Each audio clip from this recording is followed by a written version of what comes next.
Welcome into Daily Faceoff Live, your go-to source for everything hockey. Live every weekday at noon Eastern.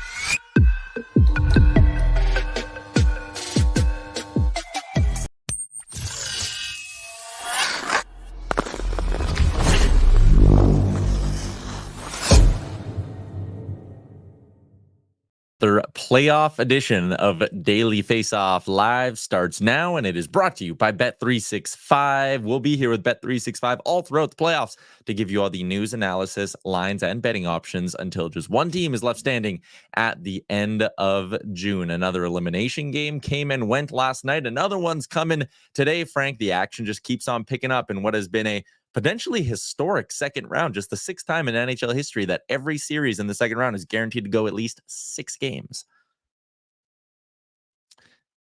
Oh, Frank, I think you're muted. You had one job. Come on, Frank. God, is it your first time, first day? Yeah, I was going to say against some odds too to get to 6 games. I mean, you had one series position 3-0, a couple others 3-1. The only one that we were guaranteed kind of right from Jump Street a little bit was Oilers Canucks, with them being tied 2-2. So kind of amazing to get to this point. Pivotal game 5 out in Vancouver tonight. We'll get there in a second. Jon Goyens is going to join us for a full breakdown. We're going to talk about Elias Pettersson's disappearing act as well. But first, Frank, last night, the stars were the stars for the Colorado Avalanche as Cale Makar scored twice. Nathan MacKinnon put the nail in the coffin late as the Colorado Avalanche have pushed this series back to the Mile High City, a 5-3 dub over the Stars. And I mean, the Stars were the stars for Colorado without a doubt. I also think yesterday, after I was so complimentary of how good Jake Oettinger had looked in these playoffs, he had a very rare off night for the Dallas Stars. When you watch that second Cale Makar goal, like, it went on the ice, and Oettinger just got a totally weird read on it as well. Regardless, I guess when it's Cale Makar, no, I think you're actually watching this wrong. No offense. Really? Joel Hanley's stick, the defenseman, it clearly there was a close-up replay that was on the ESPN broadcast. His stick is the blade was tilted up, and it actually rode up the stick of Hanley, not the stick, the blade, and went a different direction and went 5-hole. So maybe not necessarily what he was expecting, but I do agree though that Oettinger was off in that he was beaten, totally clean by MacKinnon off the rush for one of those insurance goals. And look, I wasn't sure the Avs were going to come to play, Tyler. You watch the way that last game unfolded, Nichushkin, everything that surrounded him. They slept walk through the first period. Jared Bednar called it atrocious. I mean, either way, they were going back home to Denver. So it was either, are we going home to play or not? And their stars, as you mentioned, MacKinnon, Makar, those are game breakers, game changers. And that's exactly what they were in game 5.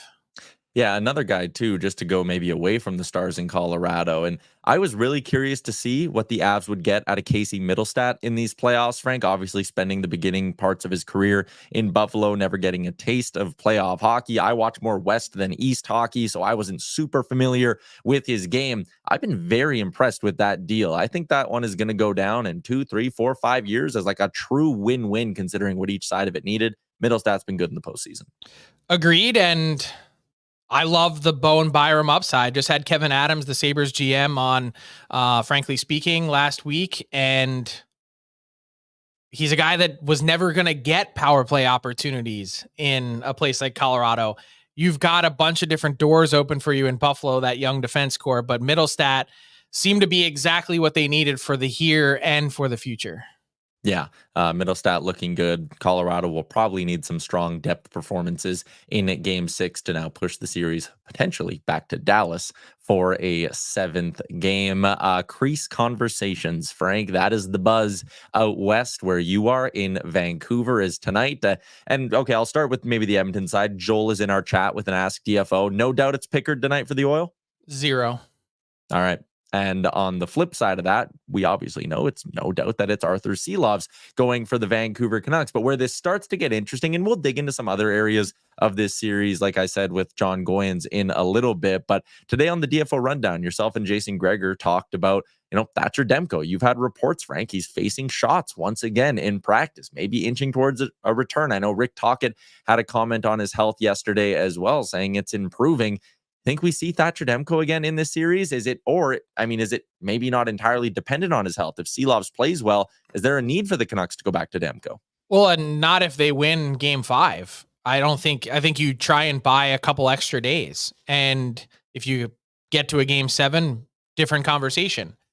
I think Seelovs has played well enough that there's not really a ton of pressure, which is a great spot for the Canucks to be in. They're tied 2-2. Regardless of how this series has played out, if you told the Canucks that they'd be heading home all square, they probably would have been thrilled. I think on the balance of the series, the Oilers have probably controlled 70% of it, but that's not what matters on the scoreboard, and that's not necessarily what carries over to game 5. So they've got a bunch of different lineup questions today. You're not going to see someone like Lekara Mackey make his NHL debut as a 19-year-old. That's not going to happen. But what happens with Ian Cole? What happens with Sam Lafferty? What happens with some other guys in their lineup? I know that's not the Crease conversation, but I think if they can find a way to win this game, they will have bought themselves potentially 4 days extra to make this decision on Thatcher Demko. Today is expected to be the 4th consecutive day that he takes shots. I wouldn't be shocked to see him participate in a morning skate, see what that looks like. And that's why they're in a kind of a position of power for a guy that 14 career games against the Edmonton Oilers, .919 save percentage. Like, his numbers are fantastic. So if they could potentially turn to one of the 3 or 5 best goalies in the league, I don't think they'd hesitate to do so, provided that he can't hurt himself any further and he's good to go.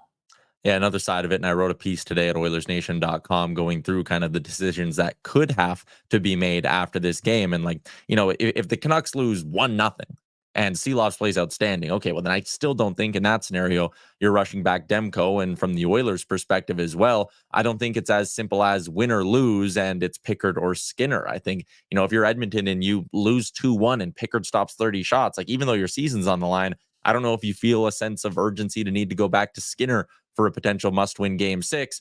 The flip side, if you're the Oilers and let's say tonight is just a shootout and you win 6-5, well, then even though Pickard's 2-0, maybe you sit there and go, okay, we gave Stewart his rest. We're back on home ice.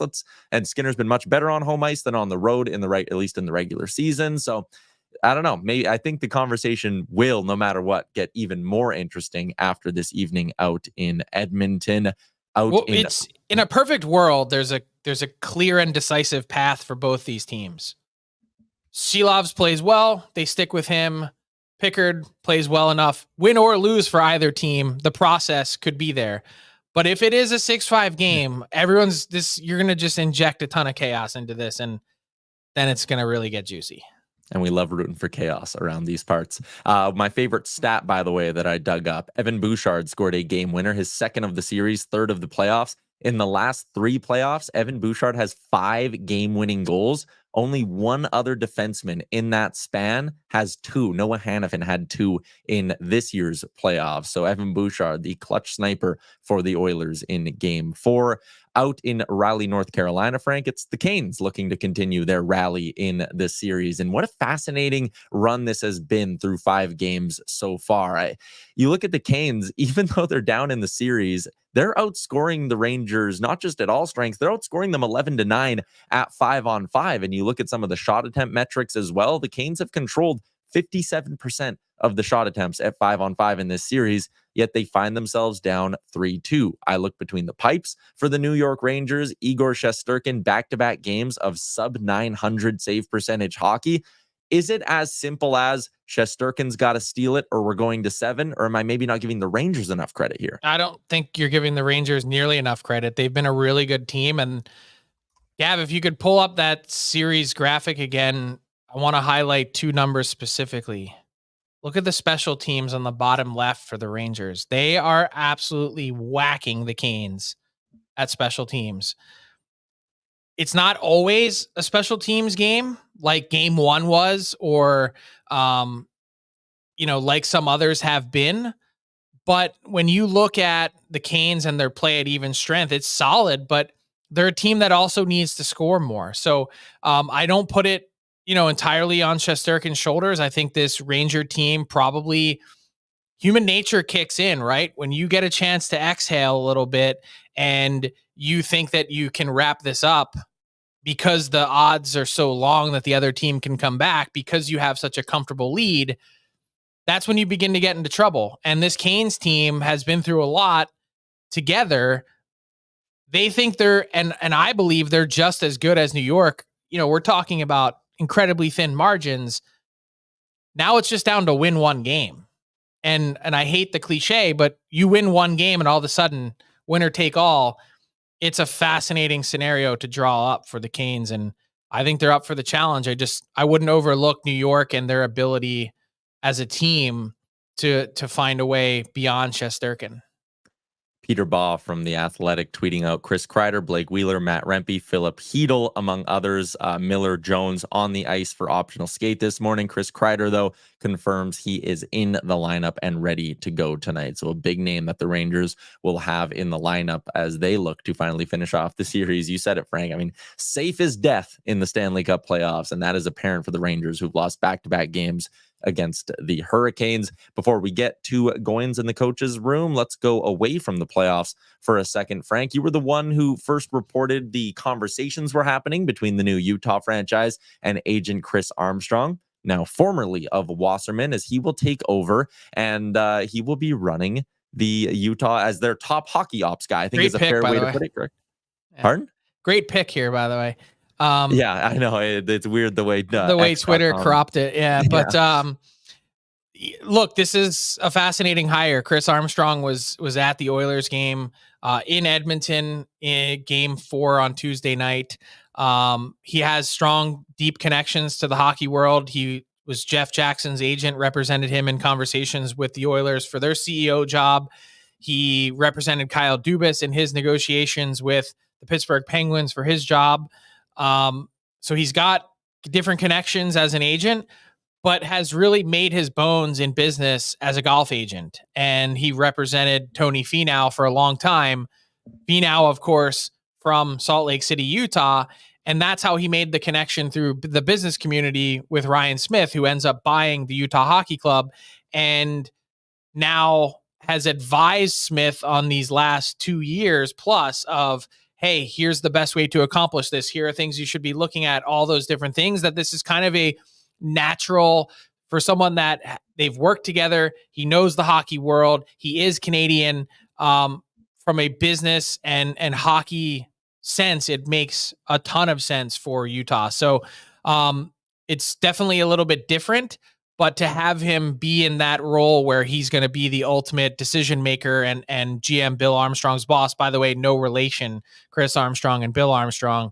I think that's going to be fascinating to see. And he's done the work already to this point. He was in Vancouver to watch this series, then in Edmonton. He was on his way to Chicago. He's making the rounds around the league to really try and bend people's ear and understand best practices. And they're going to be able to hit the ground running. Some exciting times coming in Utah. They're working on the arena, the renovation's underway, practice facilities getting built. In the meantime, going to play at the Utah Olympic Oval for their practice facility. So there's a lot of things that they're working on behind the scenes, and I'd expect an official announcement toward the end of the month. Today on the DFO Rundown, new episode available now with yourself and Jason Greger. I asked you guys, I said, okay, $43 million in cap space for Utah. I was like, spending 33 is a lot. So your buy or sell question was, will they start the season with less than $10 million in cap space? And listen, it's the most obvious thing going in the hockey world that this Utah franchise will be aggressive and will spend. But I was surprised to hear you say, forget 10 million. Let's go sub 5 million. You think this team will spend well north of $30 million this summer? Well, first off, they don't have any defensemen under contract, so that's going to eat up a lot of it. But second, 27 or 28 teams in the league usually are within $5 million of the cap to start the season. So it wouldn't be strange. In fact, it would be normal. And, when I had a chance to chat with Bill Armstrong last week in Vancouver, one of the things that he said was, this is exciting. And I'm sure he's excited to work with a team that actually has resources for the first time. Same thing with Andre Tournier, their coach. But he said, we got to get through this summer. Can't do anything stupid. So they've got a ton of picks to play from. They can make some aggressive, interesting trades and play from that position of strength with both cap space and futures. And they can't possibly make all those picks. So you're going to have to begin trading some away. So they've got the most picks in NHL history in the first 3 rounds over the next 3 years. Playoff edition of the show. So let's get back into the Stanley Cup playoff talk with the new edition of the Coach's Room. The Coach's Room is powered by Booster Juice. Visit a location today to refuel, refresh, and re-energize, or download the new Booster Rewards app to earn, order, and enjoy. Jon Goyens swings by, as he does twice a week, with the Coach's Room. And this time around, Jon, we have tasked you with digging into this Oilers Canucks series. And from an Edmonton perspective, everybody knows all about the historic Oilers power play. Set a record last year. They've been at a great pace so far in these playoffs. When you look at these numbers and the great starts they've been able to get off to in each game of this series, is it simply the Oilers power play is too much, or is there something Vancouver is or isn't doing on the PK here? I think it's a bit of column A and column B. But one thing that really sticks out to me, do you remember a series ever going, let's say 4 games, where one team scores their first goal on their first power play in each game? And that's Edmonton's mojo, right? And that's, to me, as a coach, right, the 2 segments we're doing is trying to stop that first PK from going in the net, and then Pettersson is, you got to cut off the mojo. You got to get them to earn their mojo. And right now it's just being handed over. And big elements to their power play, Edmonton's power play. They love seams, misdirection, movement, concepts of creating 2-on-1s everywhere.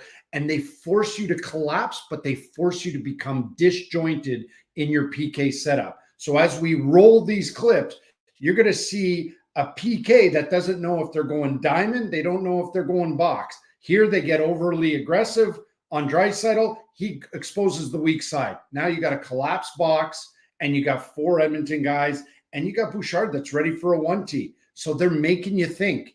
You're making you think. Now Nugent Hopkins picks the far side D, right? Now McDavid has traveled. Now you create another 2-on-1, and that pass can't get through, but it's still an elite passer. Nugent Hopkins is an elite passer. They also have the absence of bumper. So it really has them kind of messed up. And again, players travel in, players travel out, quick little 2-on-1, terrible stick here by Susie. He's got to have that play picked up. Now they look like a 1-3-1 on the second PK, second power play, pardon me.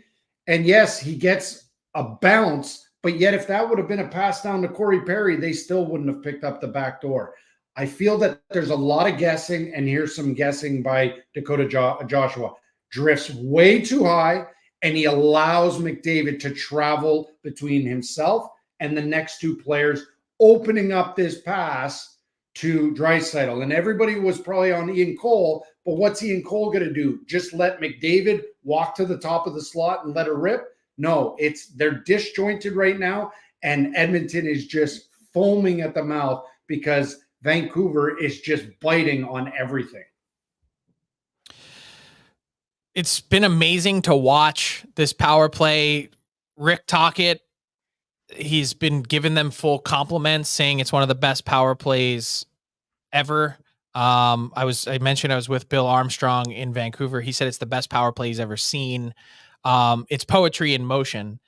That said, at the other end of the ice for the Canucks, the big question here in Vancouver today is, how could they possibly find a way to get Elias Pettersson going? And you mentioned that how much he struggled, but when you watch his game and you look through the video, it's not just a data thing. There's a big eye test thing that you probably see as well.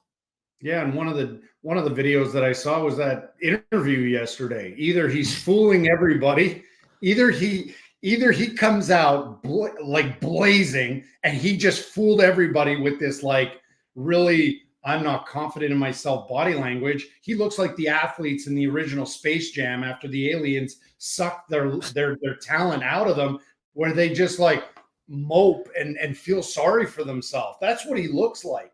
And the reality is the guy put up 89 points, and he doesn't have that swagger right now of an 89-point guy. And the first few clips Gavin's going to fire up here is a guy that does know how to get to the inside. He knows how to play at the net front, and he knows how to move his feet so his talent could showcase like he right there against Edmonton. Watch him float from the weak side, pop up, set his hands, boom, on and off his feet. He knows where the slot is. Look at him. He's battling with Ben Sherrod. He's on the backside, reads the play, and he's got a tap in. He is not allergic to the slot, but for some reason, maybe it's seasonal, all of a sudden he has become. And now look at this play. He moves his feet on the entry. Watch him move his feet, shoot and stride. He's earning the right to score from the slot where 78 to 82% of goals come from. Now watch this play. Slows down at the net front, bumps Aho, wraparound. I mean, the guy can score in a variety of ways, all at 5-on-5, but for some reason, he ain't there. So you said seasonal, and like the first thing I thought of was seasonal allergy. I mean, Craig Button. You picked up on it. Yep. Craig Button had a great break. He had a great breakdown yesterday on TSN where he said 55% of all playoff goals are scored from the inner slot. And since the playoffs started, Elias Pettersson does not have one single shot from the inner slot. So is it a seasonal allergy to just playing there? Like the puck is on and off his stick so quickly. It looks like at times he's trying to avoid contact and playing scared, which is kind of an amazing thing to see for a player of that magnitude in the Stanley Cup playoffs. But there's also this huge dynamic and talk here in Vancouver of, has Pettersson just been bad, or is he not playing with strong line mates that's further bringing him down? So you have been a head coach at the major junior level twice. If you were in Rick Tocchet's shoes today, what would you do with Pettersson on a line? Who would you play him with? And it's this question of earn it. Has he earned it, or is it on him? Honestly, I'd put him with Besser and Höglander. I think he needs a shooter and Höglander. If not, he needs one big body in the Dakota Joshua type of guy who's going to go net front and recover pucks. Now, in saying all that, and in saying that, has he earned himself into a position to play with two guys with 0 points in Mikheyev and Lafferty, for example, who Toronto just let go for nothing, he earned his way into that position because he hasn't been good enough. But at this point, you need a spark, and you need to spark him. Drop a stick of dynamite in his jockstrap, whatever it takes. But when we watch these clips, he is nowhere the player we just saw in the previous clips taking the puck to the house. Look at this space that Hughes is going to give him, and he doesn't move his feet. Like, it's just, that's not a confident play. Watch him stop skating. He does not take a stride, not one stride. Look at all the space he could have exposed had he been moving his feet like we saw from the regular season. Dead play. Watch this, just die on the outside. Take Desharnais, take him to that back post, get to the inside. No, hope shot. Just a hope shot. It's an absolute waste of a play. He could have kept the play moving behind the net. Get off the boards. You've got a whole lane to zig and zag, and instead it's hope pass and loss of possession. This is really not a confident play whatsoever. And we got a couple more that just continue to show that lack of confidence. Here, we just saw him make that wraparound move. Okay, he doesn't do it. This is a nifty pass. This is a sign of positivity. But again, few and far between. We don't see enough. Look at this dump it. There's no reason to dump it. He gets lucky. It hits the referee, bounces on his stick. Now Mikheyev's got to put this in the back of the net. He doesn't need 65 on his line. But look at the opportunity he earns himself, and he shoots it right in the crest. Like, this is a guy shooting not to miss. This is a guy that's playing, like you said earlier, Tyler, safe as death, a real Craig Ramsey kind of line. But watch this hook. The one time he does get to the slot, McDavid gets away with one. But he's got to find his way back there. And another clip, a little bit of a chemistry, and why I think a guy like Besser can really get him going is he just seems to read well off of him. But at the end of the day, no one's going to get him out of the shit outside of himself. He looks in the mirror and he's got to be honest and accountable to himself. Nobody else should be having to hold him accountable at this point of the year. Credit to Sportsnet and TNT for the videos. Credit to Jon Goyens for the excellent analysis. Another edition of the Coaches Room powered by Booster Juice. Thanks, John. Chat next week. Have a good one.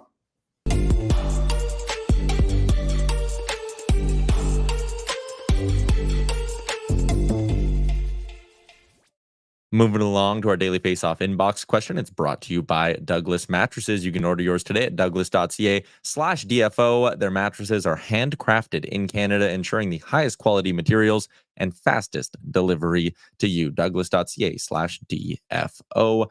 Frank, we got one in here from Joe, who is our resident Rangers fan over in the YouTube chat. He wants to know, are you picking the Rangers in Game 6 tonight, or is this thing going 7? I am picking the Canes. This thing's going 7. They are -160 over on Bet365. Second one I got for you. Threw you this question earlier today as well, but David Riddick signs a 1-year, $1 million deal in LA. Is it the end of Cam Talbot in Los Angeles, or could they be going with some sort of a 3-headed monster next year and bringing in outside help and the 2 guys they ran with this year? I think they first have to decide who's coaching their team. That would be a good start. It's odd how long Jim Hiller has lingered here. Is he the interim? Is he coming back? Is he the permanent guy? Are you conducting a coaching search? What's the plan? That said, I still personally think David Riddick is better off as a third goalie than a second. I think a little bit of this season, he got some help, caught lightning in a bottle, and I think the sample size is large enough to suggest that he's probably in that bottom third tier of NHL goalies. That's what he started the season as last year, the third guy, and $1 million can be buried. I'm not against bringing back Cam Talbot. His numbers actually ended up being fine, and he did look like he tired down the stretch, but he wasn't the reason the Oilers won in round 1. That was because the Kings couldn't do anything on special teams, like not one thing correct. And I think they're best off going out to get a better number 1. The question is, what are they going to spend and how much, if they're going to trade for someone, what are they giving up? So in a perfect world, I think you'd have a number 1, Talbot and Riddick again, but I wouldn't be shocked if they went Riddick and someone else. Markstrom. There are names out there. It'll be interesting this summer as we head through whatever the hell happens to that. Allmark was almost a King. I mean, that was it. So you know who they're at least thinking about. Moving on to our daily bets. It is brought to you by Bet365, the largest sports betting platform globally. Open an account today with Bet365 and use the promo code DAILY365 to get in on a huge range of markets, whatever the sport, whatever the moment. It's never ordinary at Bet365. I'm loving their same game parlay tool, Frank. So here's what we got cooked up tonight. 3 players to hit some shot props. Zach Hyman, 3+, Connor Garland, 3+, Nikita Zadorov, 2+. The risk here is actually in Connor Garland. He's hit this mark in 2 of his last 3 games, but only those 2 times in the series. He's averaging just a hair under 3 shots per game, but I thought he was buzzing in game 4. I like him to continue that tonight. Zach Hyman has hit this mark in 5 consecutive hockey games for the Edmonton Oilers, as has Nikita Zadorov for the Canucks. Squish them all together in a same game parlay on Bet365. You get it at +400. Shout out to our friends at Bet365 and that promo code DAILY365. Wrapping up the show with a little bit of garbage time, Frank, and it is brought to you by Wendy's. Fresh, never frozen beef. That is the guarantee at Wendy's. Download the Wendy's app today to save on your lunch. Sad news today, Frank, in not just the hockey world, but the sports world, as we lost, from my perspective, an Edmonton legend, but a Canadian legend, a sports legend in Darren Detition, Frank. A Saskatchewan legend as well. Yeah. I can't believe it. Dutch was an unbelievable teammate, larger than life, true original person, just uniquely his own guy. And I can't tell you how cool it was to be on his team and to get a note from Dutch saying, hey, great job with this. Or anytime I'd see him in person, just so inviting, so, outgoing and full of energy and positivity. And, it just, you kind of get geeked up doing Sports Center and, you'd be talking to Darren Detition on your show. It was amazing to be around him and to be in his orbit, and such a supremely talented broadcaster. I mean, really no one did it better in Canada. And 56 blew bleep cancer, man. It's Darren Detition gone way too soon, and we'll miss you, Dutch. Yeah, a legend, period, in the sports landscape. Rest in peace to Darren Detition. Our thoughts are with his friends and family. That is a wrap on today's edition of the show. To everyone in the YouTube, enjoy the hockey tonight, and we'll be back tomorrow at noon Eastern. Thanks for tuning in to Daily Faceoff Live. Make sure you hit the subscribe button to never miss an episode.